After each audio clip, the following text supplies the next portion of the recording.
요즘 사업 자금을 필요로 하시는 분들이 많습니다. 인건비며 원자재 가격들이 계속 올라가서 사업 자금을 많이 필요로 하시는데, 우리가 흔히 생각할 때 자금이 필요하면 먼저 떠오르는 것은 은행입니다. 하지만 은행 자금을 먼저 받게 되면 정부 정책 자금을 받을 수가 없습니다. 물론 받으실 수도 있겠죠. 하지만 위험성 평가에서 빠지기 때문에 정부 정책 자금을 먼저 받아야 되지만, 그걸 모르고 은행의 자금을 먼저 받아서 사용하시는 사업자 대표자분들께서 엄청 많으십니다. 그렇기 때문에 오늘은 제가 그 정부 정책 자금을 받을 수 있는 우리나라의 대표적인 6군데의 기관에 대해서 설명을 드리도록 하겠습니다. 우리나라에는 크고 작은 기관들이 약 300여 개 넘게 존재하고 있습니다. 그중 제가 첫 번째로 설명드릴, 우리가 많이 사용하는 첫 번째 기관은 바로 미소금융재단입니다.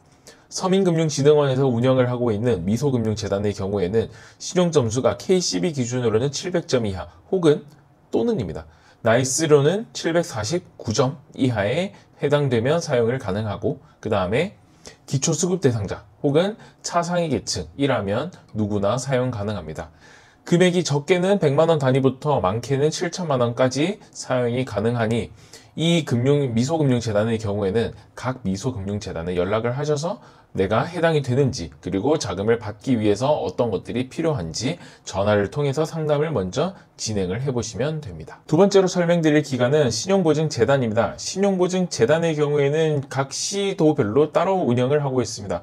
서울시, 경기도, 경상도, 전라도, 강원도, 충청도 등등 모든 시도별로 따로따로 운영을 하고 있는 게 바로 이 신용보증재단입니다. 그만큼 재정도 각 시도에서 따로 운영을 하고 있기 때문에 조건이나 그 다음에 나오는 금액 등에 대해서는 약간씩 상이하기 때문에, 그리고 그때그때마다 각 지역별로 특례보증과 같은 그런 지역별 상품들이 있기 때문에 어떤 자금이 내가 받을 수 있는지에 대해서는 각 신용보증재단에 연락을 하셔서 확인을 하시는 것이 가장 정확합니다. 세 번째 기관은 바로 소상공인시장진흥공단입니다. 일명 소진공이라고도 하는 이 소상공인시장진흥공단. 소진공에서는 여러 가지 자금들이 있습니다. 직접 대출도 있고 간접 대출도 있습니다. 직접 대출과 간접 대출의 차이점은 제가 다음 영상에서 따로 설명을 한 번 더 드리도록 할 것이고요.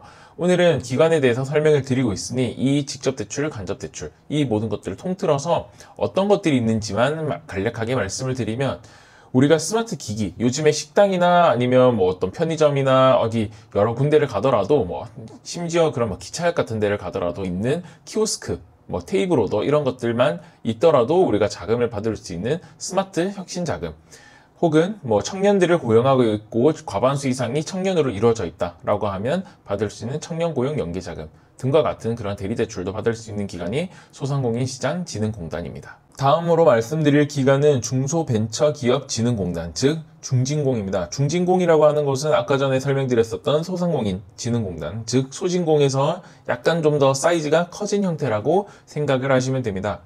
앞서 말씀드린 소진공은 소상공인이 주된 대상이었다라고 하면, 중진공의 경우에는 중소벤처기업들이 주요 타겟입니다. 물론 중소벤처기업진흥공단에서도 소상공인분들도 받을 수 있다는 점, 이 부분에 대해서만 기억을 하시면 될 것 같고요. 그리고 상세한 자료들, 그리고 상세한 내용들은 제가 또 후속 영상에서 한 번 더 설명을 드리도록 할 텐데요. 그래도 주된 상품들로는 우리가 혁신성장 촉진 자금이라고 하는 업력 7년 미만인 기업들이 받을 수 있는 자금과, 그리고 신성장 기반 자금이라고 하는 업력이 7년 이상인 기업들이 받을 수 있는 자금도 있고, 그리고 수출을 하고 있는 기업이다라고 하면 신시장 진출 기반 자금이라고 하는 자금들도 있습니다. 다음으로 말씀드릴 기관은 신용보증기금입니다. 신용보증기금이라고 하는 것은 앞서 말씀드렸었던 신용보증재단과는 다르게 매출액 기준으로 많이 평가를 하곤 합니다.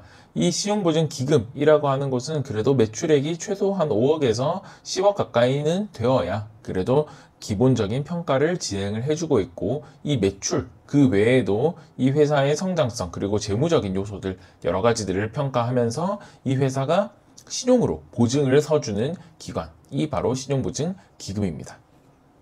그리고 다음으로 말씀드릴 기관은 바로 마지막인 기술보증기금입니다.